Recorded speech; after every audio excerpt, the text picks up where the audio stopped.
Hi. I'm going to. Can everyone hear me? All right, cool. All right, this is a talk on mentorship that I put together. So who am I, if you don't know me already? My name is Bradley Temple. I'm an engineering manager at Cover My Meds. Over the last 2 years, I've had about 8 official mentorships and a number of smaller informal ones, and so these are just sort of my lessons learned. In preparing this talk, I tried to think of some themes I could use, and I decided to theme it after the best movie on mentorship that came out in the last decade, which is Spider-Man Into the Spider-Verse.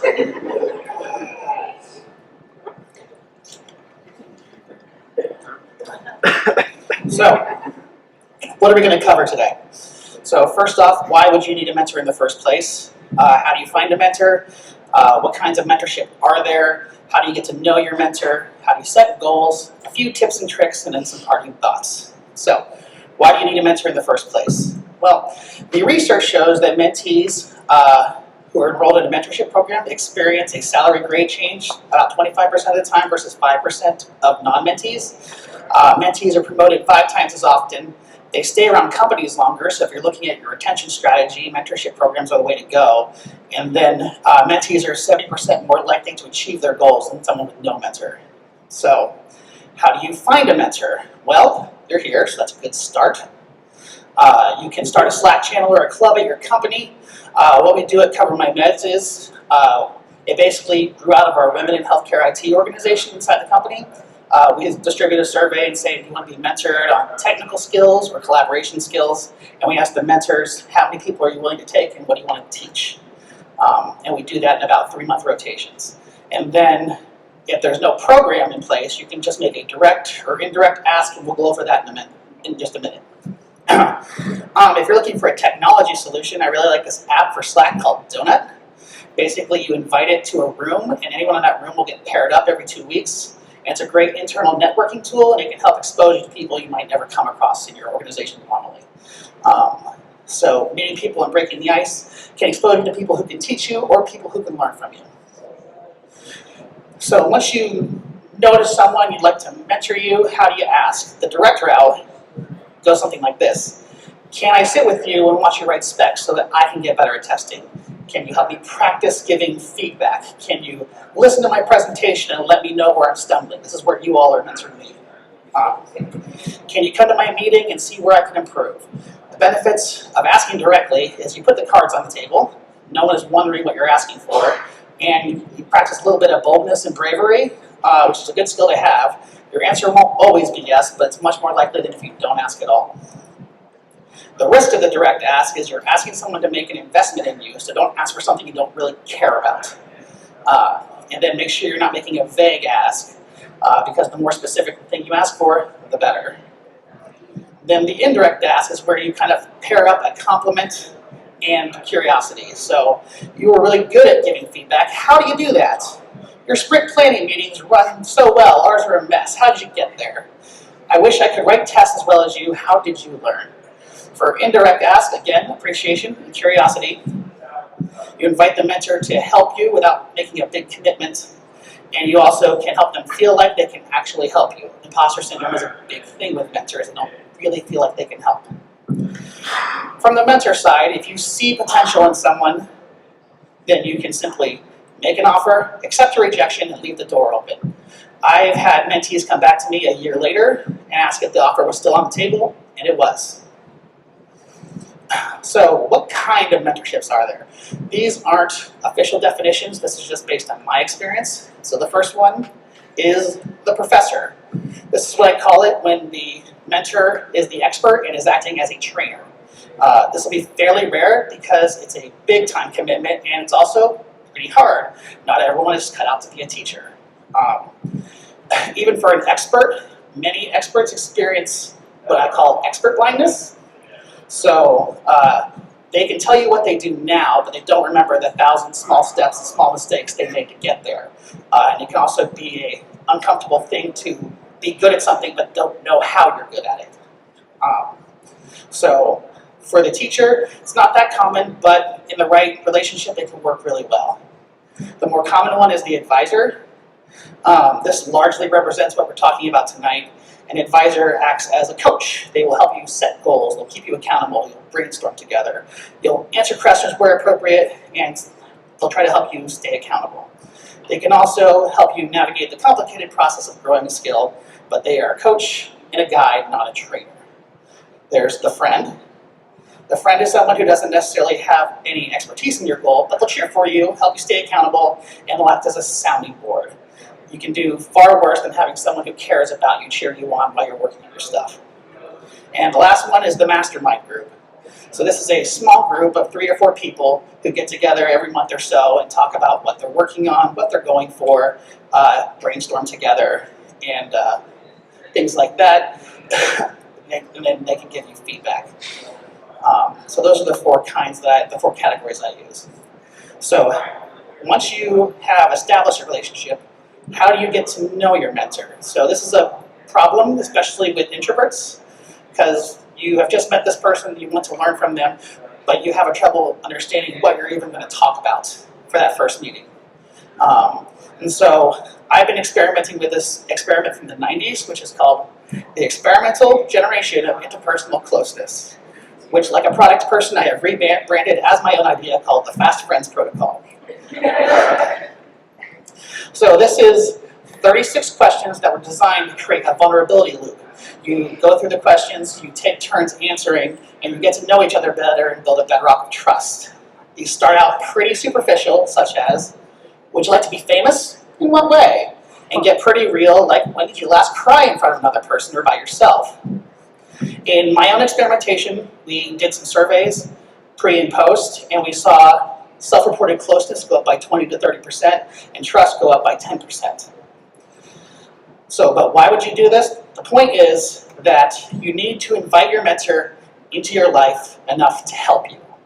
You can talk about your problems and your goals in a purely logical context, but you are not purely logical. You are emotional, your motivations, goals, and problems are complicated. We want to get to know our mentor on a personal level so they can help you meet your goal and you solve your problems, not just solve a problem or meet a goal. All right, feedback. So with feedback, there's 2 main kinds when we're talking about mentorship. Appreciation, where you cheer the person on and let them know how far they've come, and coaching, where you help them grow. You need to be kind of cognizant of what they need. If someone's been working really hard on a goal and they show up for your meeting the next month and you point out 12 things they need to fix, they're going to be a little demotivated and a little hurt. On the other side of that is if you show up and say, great job, but they're kind of struggling figuring out where to go next. They really need some coaching, not appreciation. So if it seems to fall flat, they probably needed the other one. On the topic of appreciation, you should make it specific, because a vague good job or thanks for all you do isn't effective because it's not authentic. It's phoned in, everyone can tell it's phoned in. And then also you want to paint a picture for the mentee, how they're setting themselves up for success and how you see their potential coming to fruition. So when you do this for people and you see that when you show them genuine appreciation, you see that no one really talks to them like this, ever. No one really tells them how they're growing and how you saw them start here. They're already here. And it's so powerful. It is the best tool that we just aren't using. On the coaching side, the real trick here is to say less and ask more. You can tell someone a fact, but that won't actually help them. You need to teach them how to think about the problems they're trying to grow in. The more you ask, the more they will learn. And then you can give advice sometimes, but I try to reserve that for tricky little nuances that always seem to trip everyone up for about 6 hours, and then you learn it. And I try to point those out to people, but for the most part, just asking is the way to go. There's one more concept to share here, is the supportive mirror and the honest mirror. So when you're reflecting back onto someone the things they're learning, that's being the supportive mirror. When you reflect back on them their blind spots, that's the honest mirror. These don't have to be different people. You can invite your supportive mirror to be an honest mirror when you need. So what about when it's hard? So well-intentioned adults, all the time, misread each other, even in intimate relationships like spouses or best friends.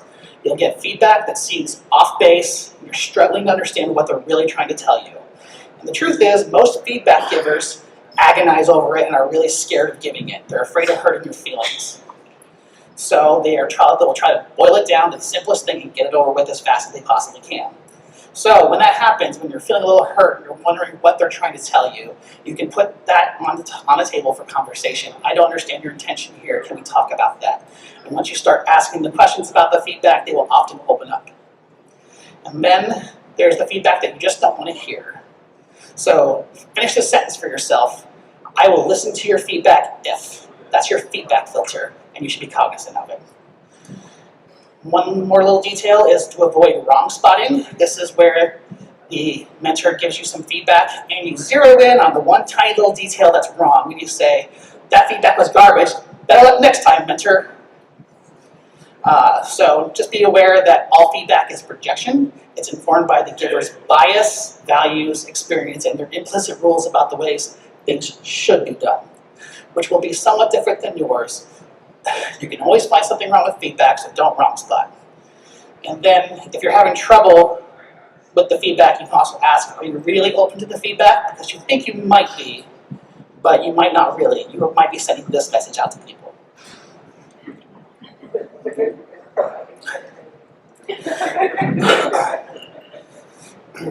So in the absence of anything else, if anything else, stop to consider if your best friend or your spouse or someone you really admire gave you this feedback, what would you think of it? If you want to go deep on this topic, these are 3 books I recommend: The Coaching Habit, Difficult Conversations, and Thanks for the Feedback. Next, we're going to talk about goals. So this can be challenging, so we're going to go over 2 models on how to set goals. The first one's called the Creative Tension Model. This is from the book The Fifth Discipline. So you identify your ideal state, your desirable end goal, and you spend some time unpacking the current reality. So we have our ideal state, we have our current reality, and what you'll find is once you have these things, they tend to pull apart. Now you can do the easy thing and move your ideal state closer to your current reality. That's easy. So if your goal was to get a 5 out of 5 in your performance review, and you get a 4, you think, good enough. But you're not getting promoted like you wanted, you're not getting the raises you wanted, but 4 is good enough. So the more satisfying route to take is to move your current reality closer to your ideal state, and this is hard. And what you'll find is the closer you get your current reality to your ideal state, the farther away the ideal state moves. I have a visual example here.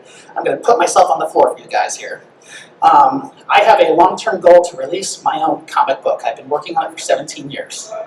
About 2 years ago, I had an opportunity to pitch this for a small seed of startup money. I submitted this piece of concept art.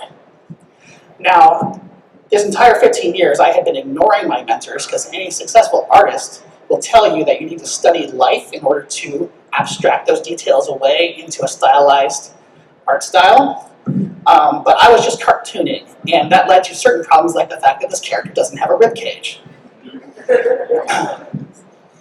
So 2 years ago, I got really serious about my art, and I started doing the hard work of moving my current reality closer to my ideal state. Last week, I made this.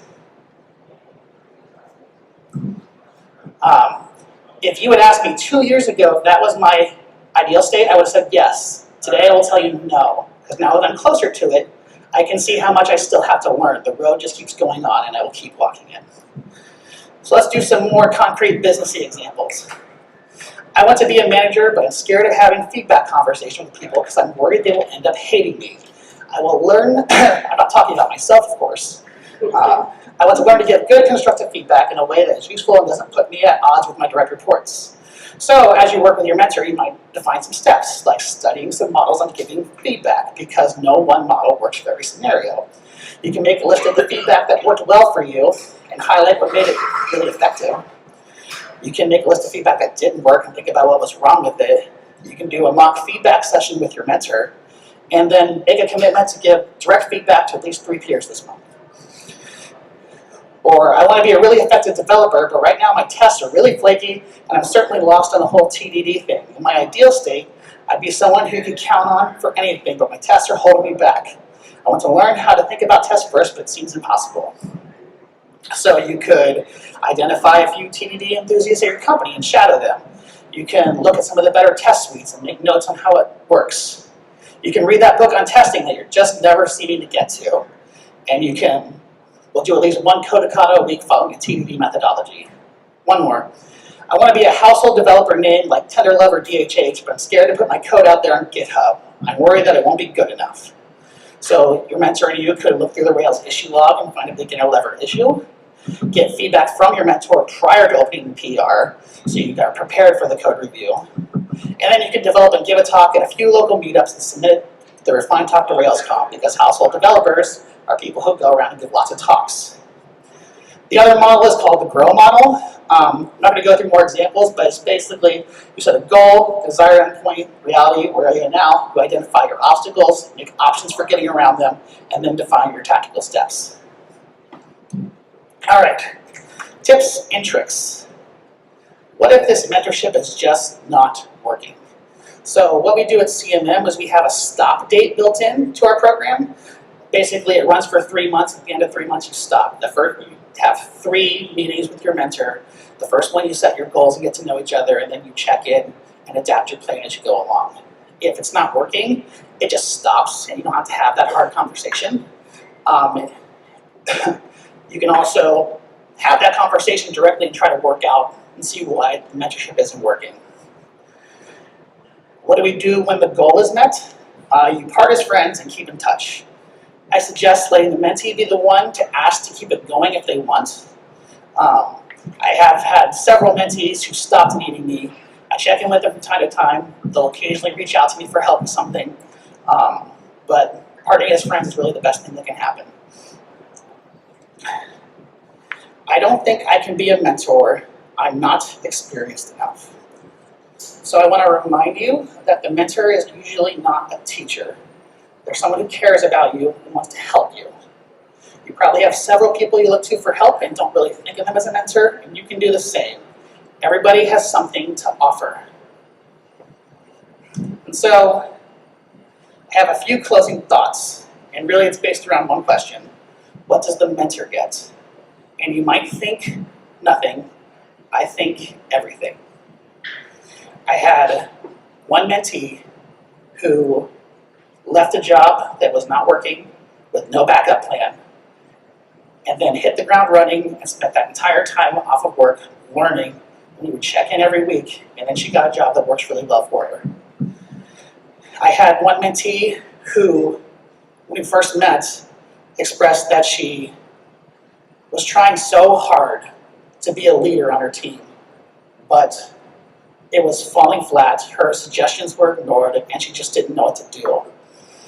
And I told her, quite honestly, that the things she was upset about weren't her fault. And she had some tears in her eyes, and she told me, thank you. And that was the exact moment I realized that becoming a manager wasn't a mistake. So we did a couple other things. We did some feedback exercises. We did some meetings together. And she recently accepted her first job as a manager too. And finally, I had one mentee who went to boot camp on their own dime and wanted to be a software developer.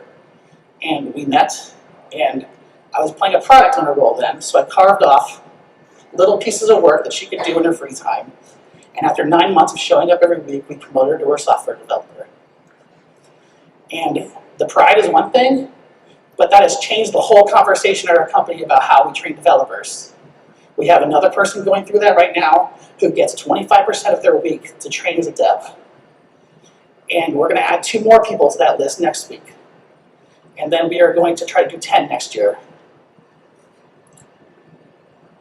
I can't express how big of an impact that relationship has made.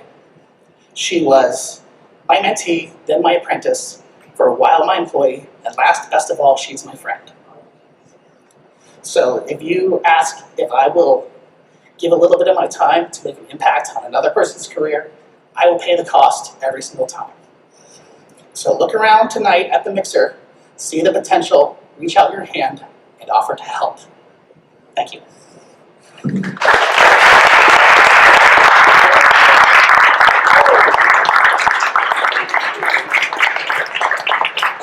Also, if you want to give me feedback on this talk, there you go.